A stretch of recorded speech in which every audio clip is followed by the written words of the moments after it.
Go.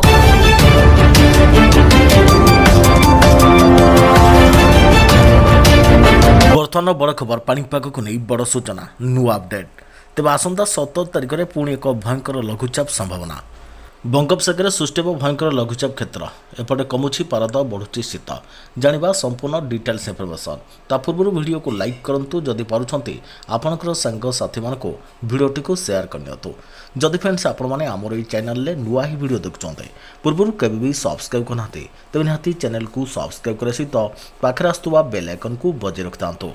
तेज आसंता 17 तारिख में लघुचाप संभावना दक्षिण बंगोपसागर में लघुचाप क्षेत्र सृष्टि नहीं पूर्वानुमान कर अंतर्जातीय पाणीपाग विज्ञानी जासन निकोलस यार प्रभाव में आंध्रप्रदेश तमिलनाडु पुडुचेरी और केरल में वर्षा हो पारे तेज लघुचाप प्रभाव ओडिशा रे कौन रहा नजर रही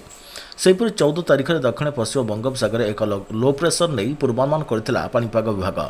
हेले यार प्रभाव ओडिशा उपर रहिबो नाही अन्यपटे राज्य में शीतर लहरी संभावना पाणीपाग विभाग पक्षरु सतर्क सूचना जलीय बाष्प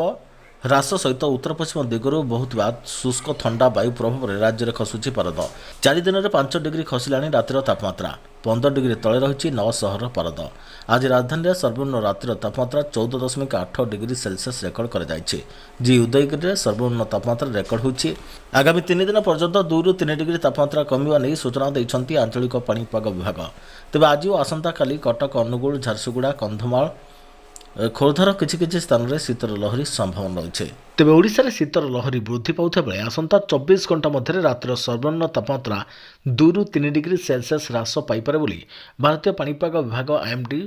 आज सूचना देइछे पाणीपाग विभाग पक्षरु आज एवं आसंता काली कंधमाल झारसुगुड़ा और सुंदरगढ़ जिला शीत लहरी अलर्ट जारी कर तेज यापर सर्वनिम्न तापमात्रा आउ कौन ह्रास हेब ना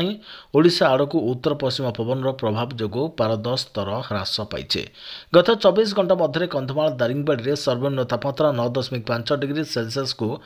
ह्रास पाइथिला एसहित कंधमाल जी उदयगिरी और फुलबाणी यथाक्रमे 10.5 डिग्री सेल्सियस और 11 डिग्री सेल्सियस सहित द्वितीय और तृतीय स्थान रही ओडिशार अन्य स्थान में अर्थात बरगढ़ टिपिलिमा 12 डिग्री सेल्सियस सुंदरगढ़ किरी 12.2 degree Celsius Rourkela 12.9 degree Celsius Koraput और Semiliguda 13 degree Celsius Sundargarh 13.2 degree Celsius Keonjhar